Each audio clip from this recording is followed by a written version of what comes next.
आप सभी के चैनल के माध्यम से बताना चाहूँगा, हमारी संस्था नवयुवजन चेतना सेवा संस्थान उन्नाव के माध्यम से हमारे सभी पदाधिकारियों ने जो आज प्रेस वार्ता विकास टेम्पुरा के सभागार में रखी है, उसका विषय था दहेज प्रथा का अंत कब। हमारा आपके माध्यम से समाज से सवाल है कि रामचरितमानस में बाबा तुलसी ने कहीं जिक्र नहीं किया है कि जब दशरथ जी बारात लेकर के आए थे जनक के यहाँ तो उनसे दहेज मांगा था, लेकिन आज हम लोग दहेज मांगते हैं। नवदुर्गा में जिस कन्या को हम देवी मानते हैं, दुर्गा मानते हैं, कल्याणी मानते हैं, लक्ष्मी मानते हैं और उसकी कन्या भोज करा करके उसके हम पैर पूछते हैं, वही किसी की कन्या जब बड़ी होकर के लक्ष्मी के रूप में बहू बना करके अपने घर में लाते हैं और वही कन्या हमारा आगे का वंश चलाती है। उस कन्या को बहू बना के लाने के समय पर हम उसके माता पिता से लाखों रुपए की मांग करते हैं। आज की हमारी प्रेस वार्ता इस विषय पर थी कि दहेज प्रथा बंद हो, जिससे मजदूर किसान जो नीचे का तबका है वो दहेज रूपी दानों से ग्रसित है, उसकी खेती गिरवी रखी जा रही है, वो कर्जी हो रहा है, उसकी बेटियां पढ़ नहीं पा रही हैं, अच्छा वो पढ़ा नहीं पा रहा है, शिक्षा से वंचित उसकी लड़कियां हो रही हैं। जिस देश की जिस समाज की लड़कियां दहेज के कारण वंचित रहेंगी शिक्षा से, वो समाज वो देश आगे विकसित नहीं करेगा। और एक हमारा प्रेस वार्ता करने का उद्देश्य था कि दहेज भ्रष्टाचार का जनक है। कोई किसी ऑफिस में तैनात है, उसकी मिनिमम सैलरी है, 3 बेटियां उसकी हो गई, अपने जीवन में उसको 60 लाख रुपए इकट्ठा करने हैं। अब बताइए भ्रष्टाचार की तरफ वो कदम बढ़ाएगा नहीं कदम बढ़ाएगा। इसलिए दहेज प्रथा का अंत करने के उद्देश्य से मैंने इस मुहिम को छेड़ा है। आज मेरा ये पहला दिन है, आप लोगों के माध्यम से इस कदम को बढ़ाया है और पूरे उन्नाव जनपद में अपनी सरकारी सेवा करने के बाद इस मुहिम को मैं जन जन तक ले जाऊंगा और कोशिश करूंगा कि गाँव के गरीब की बेटी की शादी बिना दहेज के अपनी इच्छा से वो कुछ दे देता है तो हमें कोई दिक्कत नहीं है। उसकी खेती न बिके, उसकी कर्जी न हो, गिरवी न हो और खुशी खुशी सुखदेव की रमकलिया की और सुंदारा की डोली प्यार से उठे, ये हमारी नवयुवजन चेतना सेवा संस्थान का उद्देश्य है। यही हमारा आज की प्रेस वार्ता करने का उद्देश्य था। सरकार को क्या पैगाम देना चाहेंगे? सरकार को क्या पैगाम देना चाहेंगे आप?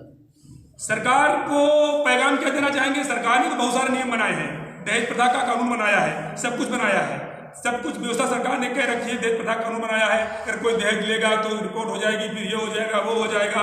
सरकार नहीं कुछ करेंगी जब तक हमारा वैचारिक परिवर्तन नहीं होगा, जब तक हम नहीं चाहेंगे।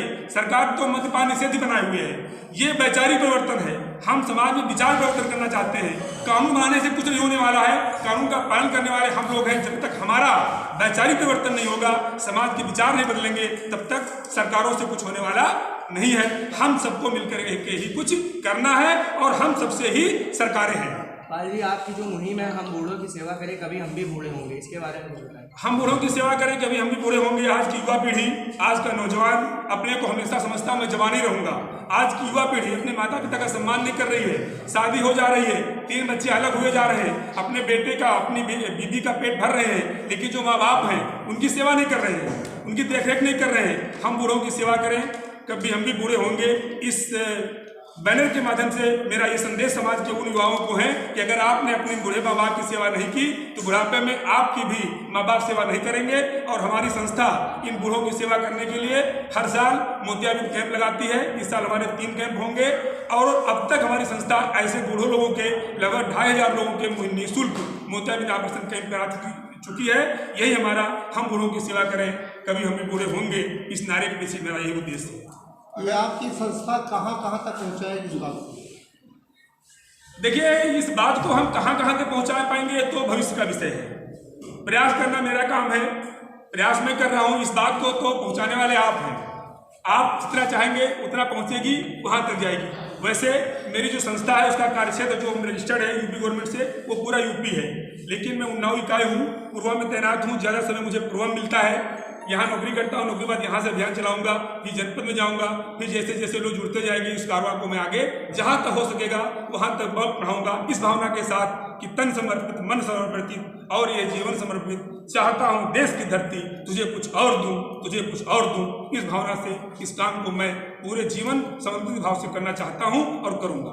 अगर आपके परिवार में किसी की शादी होती है, आप दहेज नहीं लेंगे? बहुत से सवाल किया, मैं चाहता था कोई पूछे मुझसे। मैं 4 भाई हूँ, 4 भाइयों में सबसे बड़ा हूँ। मैं बहुत छोटा था, मेरे बाबा ने जब शादी की थी तो दहेज चलते नहीं था। मेरे 3 भाई हैं, 3 में से 2 यही खड़े हुए हैं, यही मौजूद है मेरे सामने। उन तो तीनों में एक की शादी मैंने दिन में की है और अपनी संस्था के सामूहिक विवाह समारोह में की है। सामूहिक विवाह समारोह में और बच्चियों की शादी हुई। वृद्धाश्रम पीटनगर में जो पत्रक मैंने आपको दिया है उसमें उल्लेख है, मनोज पाल की शादी उसमें उल्लेख है, पत्रक को पढ़िएगा। और उसमें की है, और जब मैंने शादी की थी बिना दहेज की तो कन्या पक्ष के बाप ने खुले मंच से माइक से कसम खा के घोषणा की थी कि कुत्तनलाल पाल ने हमारे से दहेज नहीं मांग की है, तो मैं जो अपने बेटे की शादी करूंगा तो भी मैं वहां पर दहेज नहीं लूंगा। ये अभियान मेरा बहुत दिन से है, शुरुआत मैंने आज की है। किसी भी भाई की शादी मैंने दहेज नहीं मांगा, लेकिन देना पड़ा मुझे। बहुत बहुत धन्यवाद। और कोई सवाल हो?